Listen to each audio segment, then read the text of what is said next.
Hello everyone. हम लोग आज न्यू चैप्टर ग्रेविटेशन के बारे में देखेंगे।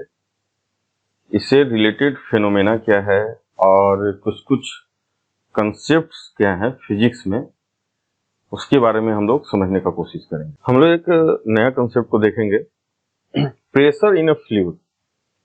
किसी भी लिक्विड, जिस तरह हमारे सॉलिड में सॉलिड बॉडी है उसका वेट होता है, वेट के कारण प्रेशर आया, अभी देखा ना अपने साइड पर। इसी तरह किसी कंटेनर है, सपोज ये इनक्लोज कंटेनर है, अगर लिक्विड रखा हुआ, लिक्विड इसके अंदर है, तो ये भी एक प्रेशर जनरेट करता है। ये क्या है कि ये भी due to the weight of liquid, ये सभी जगह प्रेशर डालता है, यहाँ सभी जगह, ठीक है। उस प्रेशर का वैल्यू क्या होगा वो बात की बात है, लेकिन ये भी अपने due to the weight of liquid ये भी एक प्रेशर जनरेट करता है, ठीक है। अब ये प्रेशर क्या होता है, कितना होता है, इसको हम लोग समझने का डिटेल में कोशिश करेंगे। तो एक इसमें प्रिंसिपल दिए, एक साइंटिस्ट थे आर्किमिडीज, उन्होंने दिया। हम लोग देखते हैं वो क्या बोलते हैं, उससे रिलेटेड कंसेप्ट को भी समझेंगे। ये है आर्किमिडीज प्रिंसिपल। बोलते हैं when a body is immersed fully और partially in a fluid, it experiences an upward force that is equal to the weight of the fluid displaced by it। इसको हम लोग ढंग से समझेंगे क्या स्टेटमेंट कह रहा है। ये बोला जा रहा है स्टेटमेंट कि एक एक्सपेरिमेंट करते हैं, माइंड थोड़ा सा इमेजिन करना। ये एक हमारे पास कोई बकेट है, मान लो, ठीक है, बकेट में वाटर है। अब क्या करो कि उसमें एक बॉल लाओ, बॉल, ठीक है। उस बॉल को आप क्या करो कि पहले हाफ ऐसे इमर्स करो, तो कुछ पानी जो है ओवरफ्लो हो जाएगा, होगा ना। मान लिया फुल्ली है, भरा हुआ, पानी कुछ बाहर निकलेगा। आप अक्सर देखते हो, नहाते हो, पैर डाल देते हो, कोई ऑब्जेक्ट डाल देते हो उसमें, तो पानी थोड़ा ओवरफ्लो हो जाता है, ठीक है। तो आर्किमिडीज ने ये इन्होंने बताया कि स्टेटमेंट पर ध्यान देना, इमर्स्ड फुल्ली और पार्शियली, चाहे तो बॉल को 10%, 20%, 30% जितना भी पानी में इमर्स कर रहे हो, अंदर डाल रहे हो, या पूरे के पूरे डाल दे रहे हो, ठीक है। तो जो फोर्स होगा that is the upward force. Force क्या होगा? अपवर्ड। एक बात क्लियर हुआ। और किसके बराबर होगा? Equal to the weight of the fluid displace. अब ये बात समझने वाली बात है। अगर हमने 10% डाला, 10% इमर्स किया, तो कुछ लिक्विड आएगा बाहर। सपोज करो कि इतना सा है लिक्विड, मान लो 20% किया तो कुछ इतना सा लिक्विड आएगा। आप समझ रहे हो ना।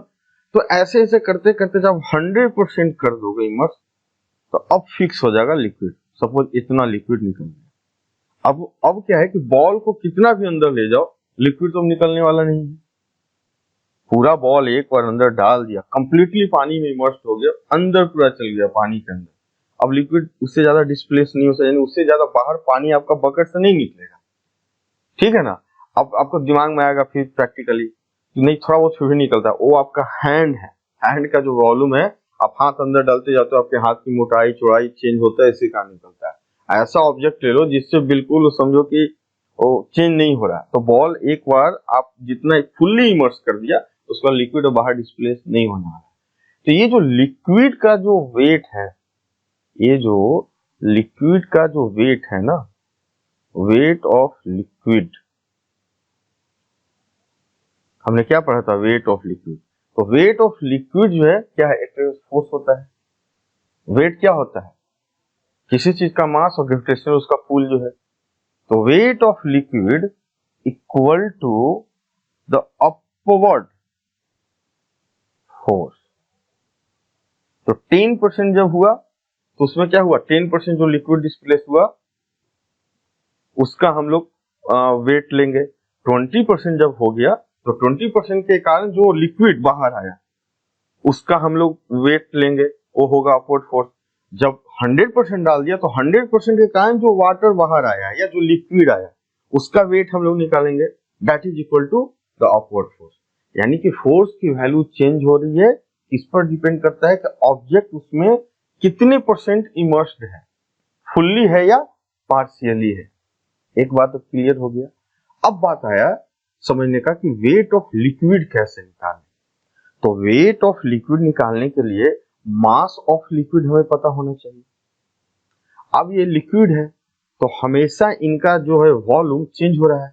10% में कुछ और लिक्विड निकला वॉल्यूम, 20% में कुछ और निकला, 30% में कुछ और आएगा। आप देख रहे हो ना, ये कोई सॉलिड बॉल तो है नहीं, लिक्विड है। तो change in percentage and liquid changes, अब समझो आप,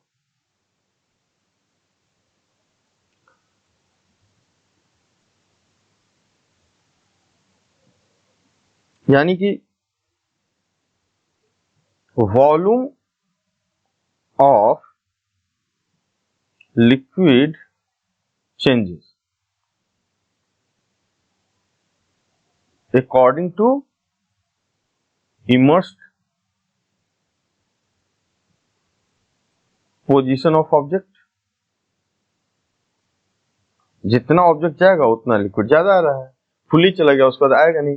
यानी कि हमारा जो मास है वो किस पर डिपेंड कर रहा है, वॉल्यूम पर।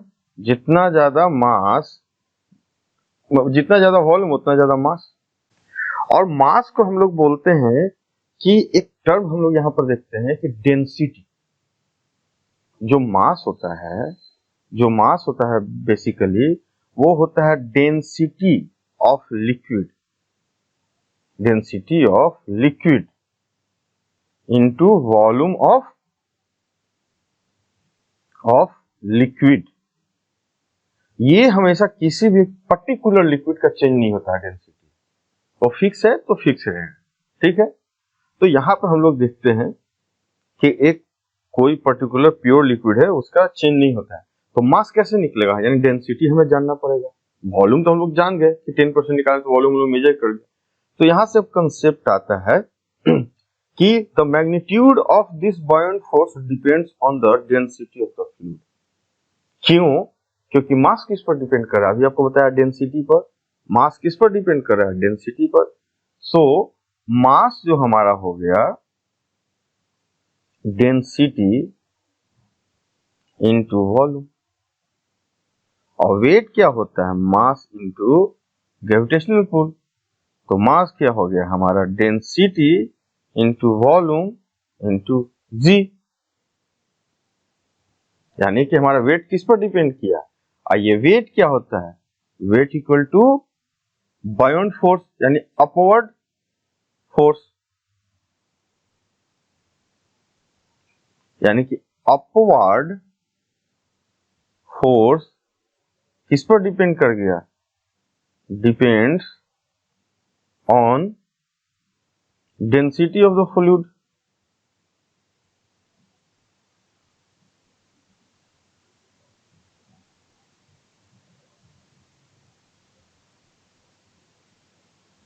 ये समझिए। अब हम लोग इसको जो यहाँ लिखा उसको समझते हैं। The magnitude of this बायोंट force depends on the density of the fluid. समझ में आया? ये जो बायोंट फोर्स है ये किस पर डिपेंड कर रहा है, density of the fluid. The density of the substance is defined in the mass per unit volume. अभी मैंने बताया ना, mass by volume equal to density of liquid. अब यह एक नया कंसेप्ट आता है, the relative density of a substance is the ratio of its density to that matter.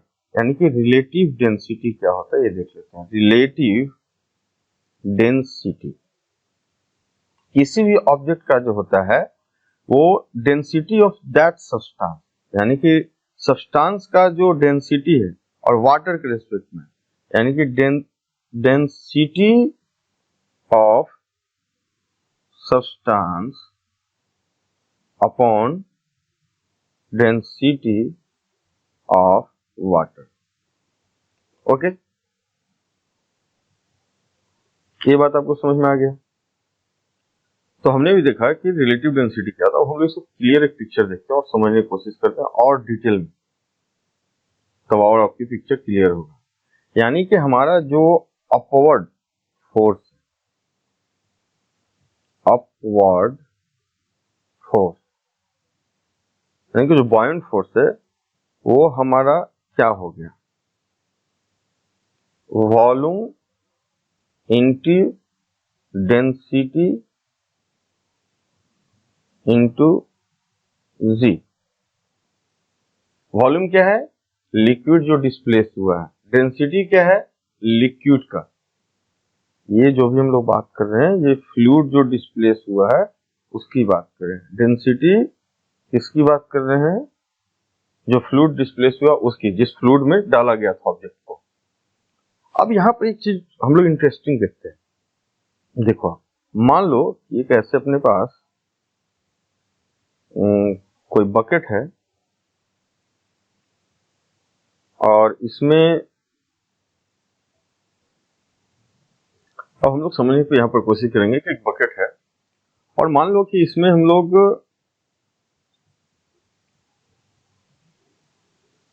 एक लोहे का कील डाला। क्या डाला, लोहे का कील डाला। ठीक है, लोहे का कील डाला। ऐसे कील है बना हुआ सपोज। ठीक है, अब नोटिस करोगे लोहे का कील डालोगे किसी बकेट में, क्या होगा, वो अंदर चला जाएगा,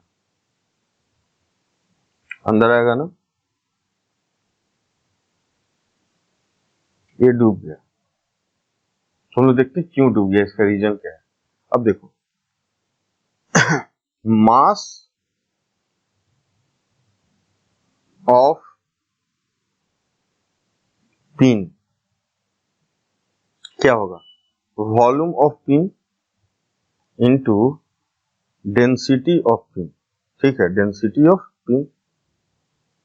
ठीक है, अब ये पानी में अगर चला गया, ये पानी में चला गया तो इतना ही वॉल्यूम डिस्प्लेस हुआ होगा। तो यहां से हम बोलेंगे कि volume of pin equal to volume of fluid displaced हुआ होगा ना। अब बताओ पिन पर फोर्स क्या लग रहा होगा, mg। So weight of pin क्या होगा, volume of pin into density of pin into G. एक बार समझ जाओगे सारे कंसेप्ट क्लियर हो जाएंगे। ठीक है, अब अपवर्ड फोर्स की अगर बात करूं, मैं लिक्विड पर जो अपवर्ड फोर्स है वो कितना होगा, वॉल्यूम डिस्प्लेस्ड। सो अपवर्ड फोर्स या बायोंट फोर्स की बात करूं तो क्या है, वॉल्यूम ऑफ लिक्विड। तो वॉल्यूम ऑफ फ्लूइड क्या है, वॉल्यूम ऑफ पिन के बराबर है। तो पूरा गया, पिन अंदर चला गया तो उतना ही वॉल्यूम तो निकलेगा ना। तो volume of pin, density of fluid हो गया ना, क्या हो गया, मास। वेट, वेट हमारा इतना हो गया। अब देखो इस दोनों को कंपेयर करना चाहोगे तो यहां से आप देखो, यदि इसको 1 बोलो और इसको 2 बोलो, ठीक है, तो देखो वी पिन कॉमन है, जी कॉमन है, जी कॉमन है, और ये डूब गया। डूब गया मतलब mg ज्यादा हो गया है, सिंक हो गया। Sink means mg is greater than upward force, तभी तो डूबा होगा। तो mg हमारा क्या है, वेट ऑफ पिन। देखो तो वी पिन, ये दोनों कॉमन है, देखो तो वी पिन एंड जी, ये और ये। तो अगर ये दोनों को रेशियो हम ले लें तो क्या है, ग्रेटर देन 1 है ना। तो mg को अगर हम लोग लिख दें तो यहां से तुम्हें क्या समझ में आएगा, तो V pin into liquid, sorry, density of pin into G is greater than V pin into liquid density of fluid into G. अब देखो तो एक तरीके से ये सब, तो यहां से क्या समझ में आया कि density of pin is greater then density of fluid. यानी कि जब लिक्विड या फ्लूइड से डेंसिटी ऑफ ऑब्जेक्ट ज्यादा है तो डूब जाता है। क्या होता है? वो डूब जाएगा। इसी तरह आप एक अनदर एग्जांपल, आप मान लो कि एक बकेट लो आप, इसमें कॉर्क हल्का सा होता है ना, किसी बॉटल का कैप जो लाइट वेट वाला होता है, ऐसे कॉर्क ऐसे होता है, ठीक है। आप इसको डालो, आप देखो ये फ्लोट करता रहेगा। फ्लोट करने का मतलब क्या रिलेशन है, अब इसको हम लोग फिर से समझ लेते हैं। वेट ऑफ इसका, तो वॉल्यूम मान लिया इसका v है, तो volume of cork into density of cork, mass हो गया, मास ऑफ कॉर्क हो गया ना,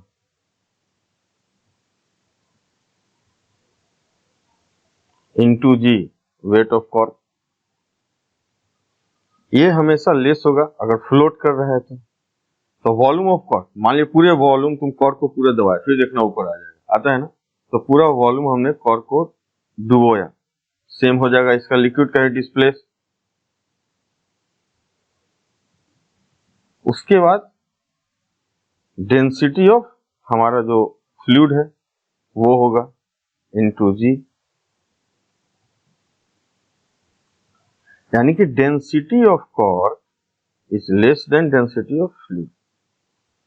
तो क्या समझ में आया, जब फ्लूइड या लिक्विड से डेंसिटी किसी ऑब्जेक्ट का कम होगा तो फ्लोट करने लगेगा। ये सब याद नहीं करना है, बस एक चीज हमने पढ़ा था, बॉयन्स आर्किमिडीज प्रिंसिपल, उन्हें बताया कि अपवर्ड फोर्स क्या होता है, that is equal to displaced liquid, बार बार बोल रहा हूं, फुल्ली या पार्शियली इमर्स, ठीक है। अब अभी एक एग्जांपल लेंगे, आपको समझ में आएगा। एक और एक्सपेरिमेंट हम लोग करते हैं, उसमें क्या है कि आप क्या करो कि ऐसे बकेट लिए, हैंड से कोई चीज होल्ड करो और इसमें एक सॉलिड कोई चीज डुबो। ये बाय द वे मान लीजिए कि रबर का है, ये रबर का है, ठीक। अब इसमें डुबाओगे आप, तो पहले थोड़ा सा डुबाओ, सपोज 10%, तो कुछ ना कुछ तो लिक्विड डिस्प्लेस होगा, तो फोर्स होगा 20%, 30%, 40%। क्या होगा, धीरे धीरे देखना वो रबर ऊपर की तरफ श्रिंक कर रहा है, यानी ऊपर कुछ फोर्स लग रहा है, ठीक है ना। हमें नहीं पता है इसका डेंसिटी क्या है, नहीं है, ठीक है, लेकिन इतना पता है कि कुछ भी होगा तो अगर वेट होगा तो कुछ ना कुछ तो डिस्प्लेस करेगा। तो 20% में आप देखोगे कि थोड़ा सा श्रिंक किया आपका, 20% देखना और थोड़ा सा हुआ मोर, ऐसे करते करते मान लो कि आप 100% पूरा कोई हैवी ऑब्जेक्ट लिया, पूरा वो चला गया वाटर के अंदर। अब उसके बाद और भी आप अंदर नीचे डालते जाओगे तो देखना कि श्रिंकिंग जो है स्टॉप हो गया है, श्रिंकिंग स्टॉप हो गया है। क्यों? क्योंकि अभी आर्किमिडीज प्रिंसिपल हम लोग क्या डिस्कस किए थे कि जब फुल्ली इमर्स्ड हो गया तो एक बार जो नेट फोर्स फुल्ली इमर्स्ड हो गया, सो नेट फोर्स जो लगना था upward, net upward force is now constant. अब जितना इस पर अपवर्ड फोर्स लगना था लग गया, जो बायस फोर्स की बात कर रहा हूं, ठीक है। अब उससे चेंज नहीं होने वाला, राइट। तो इस तरीके से आपने देखा कि क्या होता है, फुल्ली इमर्स हो गया तब उसके जितने वॉल्यूम डिस्प्लेस हो चुके हैं, अब वो जिससे ज्यादा वो अपवर्ड फोर्स नहीं अप्लाई कर सकता, बाइंड फोर्स नहीं अप्लाई कर सकता। ओके।